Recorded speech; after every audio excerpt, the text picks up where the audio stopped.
Alright, so I think this movie proclaims that one, Scarlett Johansson's a badass, and two, she can look good in whatever she is wearing. I mean, wow.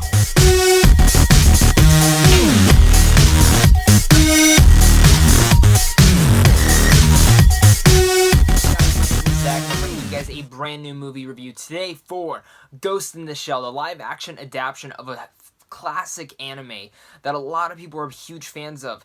Is this a good adaptation? Is this a good movie? Let's talk about it. So for some background, I'm a big fan of the anime. I'm only really a fan of the 1995 version. I haven't really seen many of the sequels or any of the other adaptations that the cartoons have done, but I am a big fan of those. And I really was anticipating this because I'm a huge fan of Scarlett Johansson. Besides the whitewashing, besides all the controversy with that, I'm a big fan of hers. And I'm a big fan of a lot of the actors in this movie. So coming into this, I was very pumped for it. The only titillations on it was the director, Rupert Sanders. Well, I will give him that he can visually make a movie look flawless, amazing, but he did make Snow White. And I was not a big fan of Snow White. Actually, to be honest, as visually amazing as that movie was, it was very dull. So as I was going into this movie, I was very tedious about seeing this because I was very worried that, I hope it's not dull. I know it's going to be visually beautiful, which it is.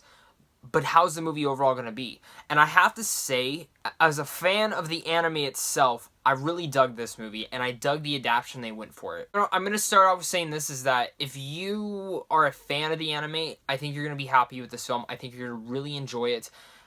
But if you've never seen the anime, I went with a friend who's never seen the anime either and really just went into it blind, and he still enjoyed the movie. So I think there is a very balance between both of those. But I'm going to get into this movie in a second. I'm going to judge the movie for what it is, not just the adaptation, not nothing of that. Because as an adaptation, I will start off with saying that it's great. It's a great adaptation of the anime, and they really did a fantastic job with that. It brings you into such a visual world that Rupert Sanders really brought you into this, and it felt like you were in that world. It has that eerie tone like the anime did, and the tone for this movie is fantastic. It's dark, it's eerie, it's kind of creepy and horrifying in some parts, and it's also very just, the sci-fi-ish is great, and it has like Blade Runner isms to it, and I really enjoyed that. And I know Ghost in the Shell, the anime, is a lot of things are influenced from that, and you really see that like where those influences do come into this live action. I also want to say all the performances in here are fantastic. Scarlett Johansson gives a really good performance as the Major, and she, like I said, the whitewashing, the controversy with that,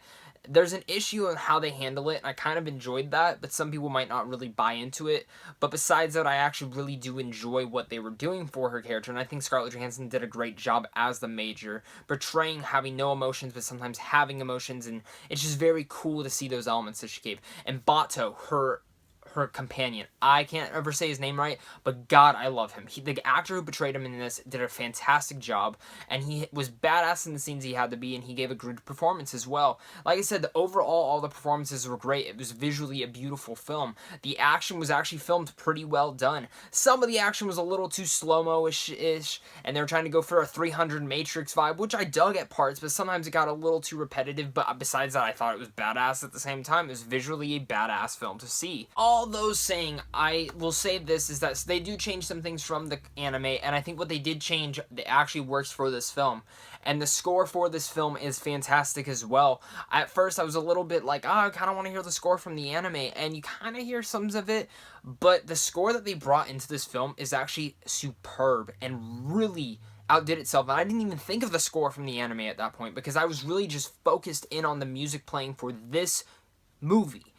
And this is where I get into this, is that this movie, for as great as it can be, it starts off perfect. I really thought when it started off, it was a fantastic film. Then you kind of get into the midway point. And the midway point, you're either going to lose a bunch of people, or you're going to get a bunch of people on board. For me, I stayed on board, but it was a very slow and dry ride.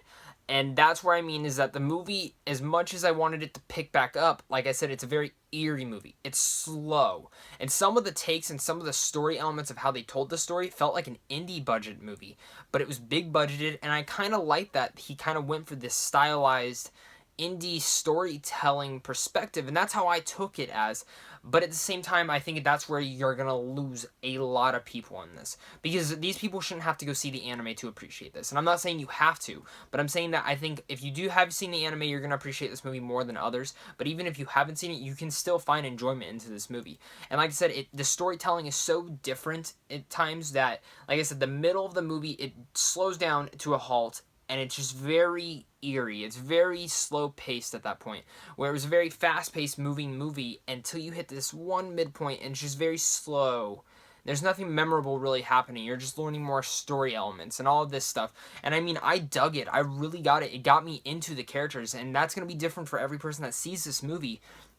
And then by the third act ramps back up, and I think by the third act, that slow moving piece just all of a sudden just went boop, just went right off of a pie graph, and it's just, I think that jumbled right there.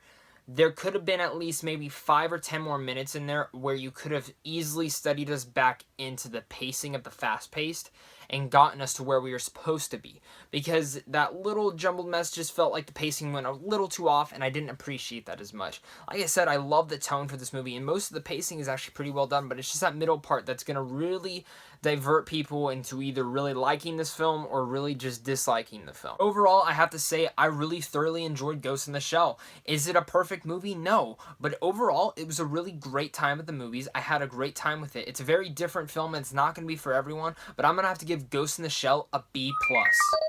What did you guys think of Ghost in the Shell? Comment down below. Let me know. I want to hear about it. Let's talk about it. Do you like the anime? Did you like this movie? Did you think it was a good adaptation? We got the comment section down below to talk about it. And if you haven't seen this movie, are you anticipating it? Or are you kind of like, yeah, I'll kind of wait on it? But besides that, guys, thank you guys so much for watching this. And I hope you guys enjoy the rest of your guys' day.